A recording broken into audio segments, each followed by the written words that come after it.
माशाल्लाह से क्या ज़बरदस्त मसाला लग रहा है इन बीफ बोटियों में और क्या कमाल की खुशबू इसमें से आ रही है। दिल चाह रहा है ऐसी खा लें। तो बकरीद आने से पहले आप बीफ बोटी बनाना सीख लें। तो आए चलते हैं रेसिपी की तरफ। ये हमारा आधा किलो बीफ है और इसे मैंने बहुत ही छोटे क्यूब्स में काट लिया है और ये मैं आपको दिखा रही हूँ। इतने छोटे क्यूब्स में आपको काट लेना है इसको और ये ध्यान रखिएगा कि इसमें बिल्कुल भी पानी ना हो। उसके बाद ये हमारे कुछ मसाले हैं जिसमें है 2 चम्मच बेसन भुना हुआ। हमारा आमचूर पाउडर है, अगर आपके पास नहीं है तो आप लेमन जूस ले लेगा। ये हमारा कुटी हुई लाल मिर्च है 1 चमचा। ये साबुत सूखा धनिया है 1 चमचा। 1.5 चमचा रेड चिली पाउडर है और ये हमारा गरम मसाला पाउडर है 1 चमचा। Salt to taste. और ये हमारा कश्मीरी लाल मिर्च है आधा चमचा। और ये हमारा चाट का मसाला आधा चमचा। और ये हमारा ज़ीरा पाउडर है और ये काली मिर्च पाउडर है और ये मैंने ज़ीरे को पीस लिया था आधा चमचा वो है। और कसूरी मेथी है हमारे पास आधा चमचा। और ये सारे हमारे इंग्रेडिएंट्स हैं जो हमें चाहिए अपनी बीफ बोटी कढ़ाई में।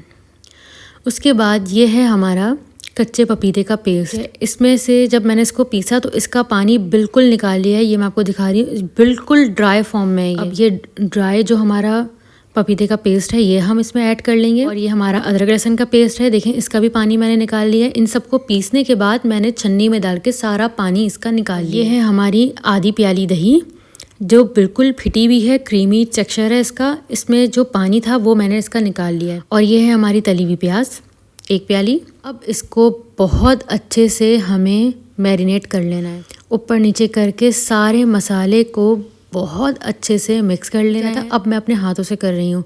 हाथों से करने से ये फ़ायदा होता है कि पूरा मसाला अच्छे से मिक्स हो जाता है और जो हमारा गोश्त है उसमें बहुत अच्छे से लग जाता है। इसके बाद अब हम इसमें ऐड करेंगे अपना सरसों का तेल, तकरीबन आधी प्याली है ये। सरसों के तेल डालने के बाद अब हम इसको बहुत अच्छे से मिक्स कर लेंगे सरसों के तेल को। ये मैं आपको दिखा रही हूँ, बिल्कुल सेम इसी तरीके से आपको मसल देना है इसमें। देखिए मैंने बहुत अच्छे से इसको लगा लिया था। और अब हम अपनी इस बोटी को रखेंगे तकरीबन 1 घंटे के लिए।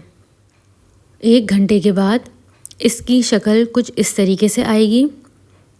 ये मैं आपको दिखा रही हूँ कि ये बिल्कुल जो इसकी जो बोटी है बिल्कुल सॉफ्ट हो चुकी है। ये देखिए मैंने प्रेस करके दिखाया, ये प्रेस हो गई। ऐसे चेक करते हैं कि ये बिल्कुल सॉफ्ट हो चुकी। ये मैं आपको एक और दिखा रही हूँ, ये देखें बिल्कुल सॉफ्ट हो चुकी थी। अब मैंने अपने चूल्हे को ऑन कर लिया और हल्की आंच पे इसको तकरीबन 10 मिनट के लिए कुक किया है। 10 मिनट के बाद देखें ये अपनी पकना शुरू हो चुकी है। बिल्कुल हल्की आंच पे इसको पकाएंगे और ऊपर नीचे करते रहना है ताकि मसाला हमारा कढ़ाई पे लगे। के बाद इसको दोबारा 10 मिनट के लिए हम कुक करेंगे लो फ्लेम में। दूसरी तरफ ये मैंने अपना जो कोयला है इसको मैंने धुनी देनी है तो इसको मैंने जला लिया था।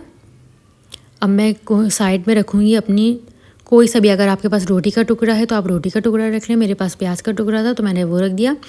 उस पर ये मैंने अपना कोयला रखा और कोयले की धुनी दे दी। खुद हैरान हो जाएंगे कि जो हमारे घर में मसाले मौजूद होते हैं ये उन्हीं से बनती है और बहुत ही मज़ेदार बनती है। तो चलें मैं अब आपको दिखाती हूँ। ये देखें इस पर बहुत अच्छे से हमारी कोयले की धुनी लग गई है। और ये है हमारी बीफ बोटी कढ़ाई। और इसको आप सर्व कर सकते हैं प्याज के साथ सर्व करिएगा। मैंने ऊपर से प्याज डाल दी थी और हरा धनिया डाल दिया था। और आप इसको चाहें तो दाल चावल के साथ खा सकते हैं या पूरी पराठे के साथ, किसी भी चीज़ के साथ आप इसको खा सकते। मुझे कमेंट बॉक्स में ज़रूर बताइएगा कि ये कैसी बनी। जो लोग मेरे चैनल पर नए आए हैं सब्सक्राइब करे बगैर नहीं जाइएगा। और आप लोग मुझे कहाँ से देख रहे हैं मुझे कमेंट बॉक्स में ज़रूर बताइएगा। Don't forget to subscribe my channel. अल्लाह हाफिज़।